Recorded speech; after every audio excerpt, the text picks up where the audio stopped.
Hey, this is Crane, and this is a introductory video on defending 4-pool and 5-pool in the Protoss versus Zerg matchup in StarCraft Brood War. I'm going to focus on Forge Fast Expand, but I will touch on Gate Fast Expand a little bit.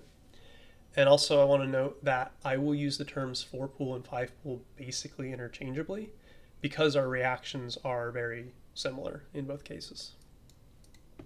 So first we're going to talk about how to scout for the 4-pool, then we'll talk about defending it, and finally we'll talk about how to follow up.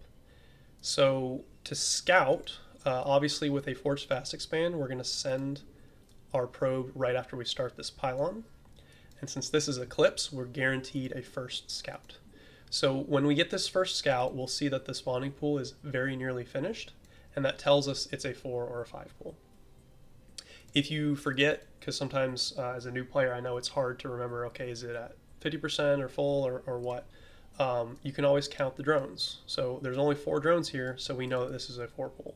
If there's 5 or 6, then it's probably a 5 pool, and if there's more, then it's potentially a 9 pool or even an over pool if you've missed the Overlord. But the key is that on first scout, if you see that the spawning pool is very nearly finished, it's a 4 pool. What if it's a second scout or a third scout? Let's say this is fighting Spirit instead of Eclipse, and there's a base at each of the 4 corners. Let's say I scouted the bottom right, my opponent wasn't there, and then I come to top right. Well, if it's a 4 pool, I'm going to see Zerglings somewhere between the natural and the hatchery. You're going to see 6 Zerglings streaming towards my base. And then I immediately know it's a 4 or 5 pool. I don't need to see the pool. I know that it's that early timing.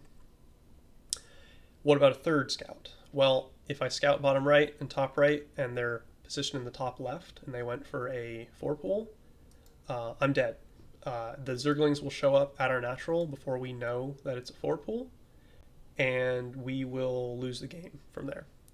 So what we need to do is either we take the gamble and just hope that they're not going 4 pool if they're in the top left, or we have to double scout.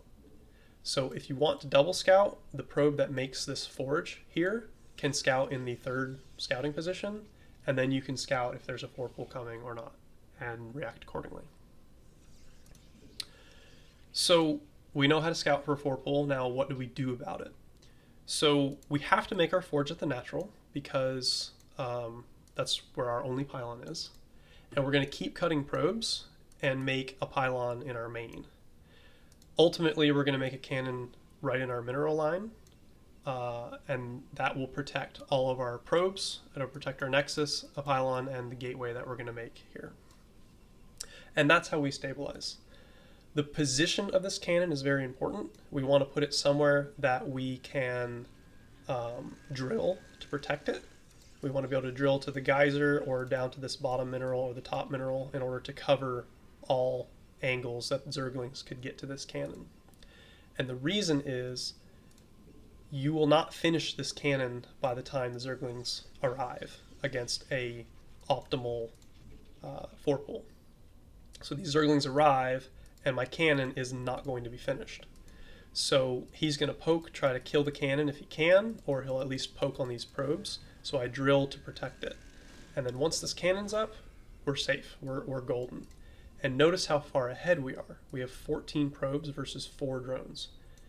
Even though we're going to lose this natural, we're wildly ahead just by putting this cannon here and defending. So what if we did a gate expand? So as a gate expanding player, the 6 Zerglings will arrive when you have 1 Zealot, and that is impossible to win. One Zealot versus 6 Zerglings will lose every time. So what you do is when you scout the 4 pool, you need to build a shield battery at your natural and bring 4 to 6 probes to the natural to help defend.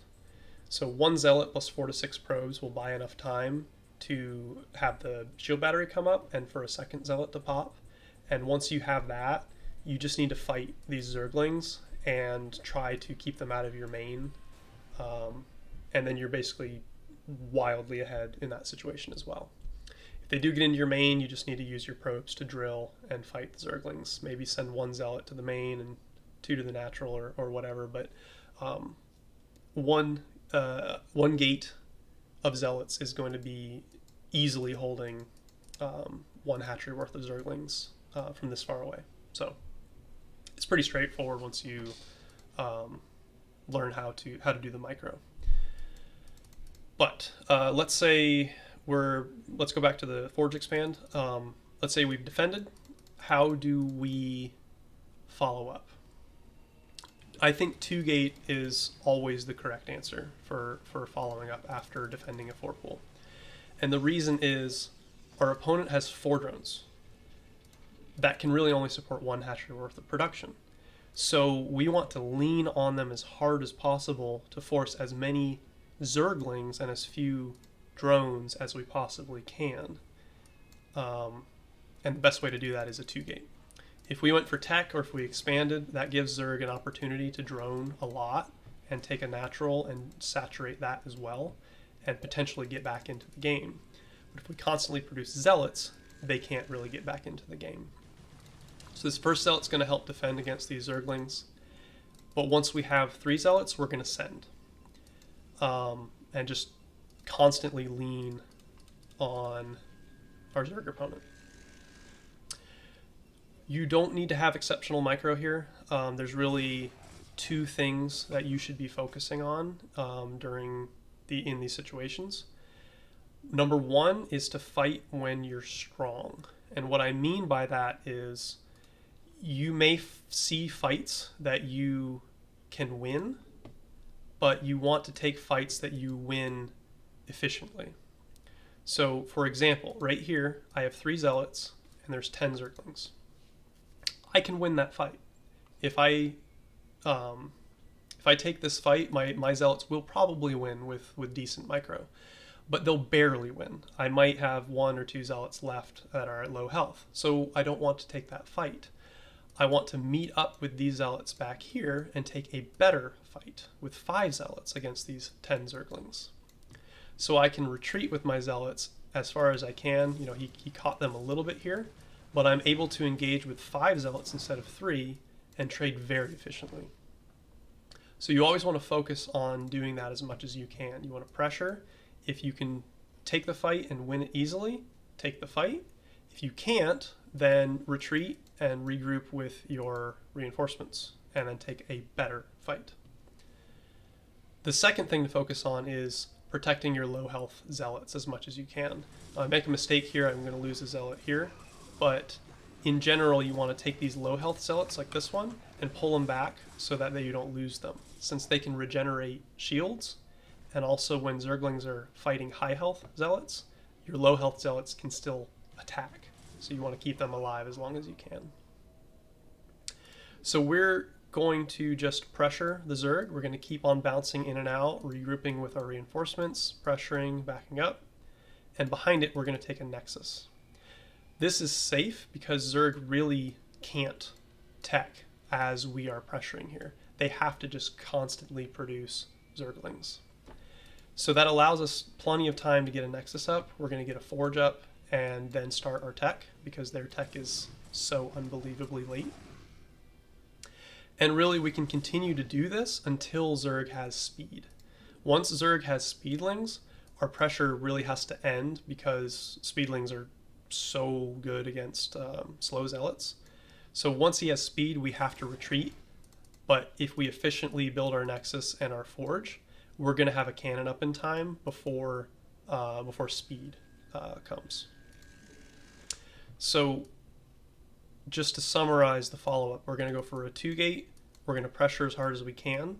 Behind it, take a Nexus and then a Forge and start our tech.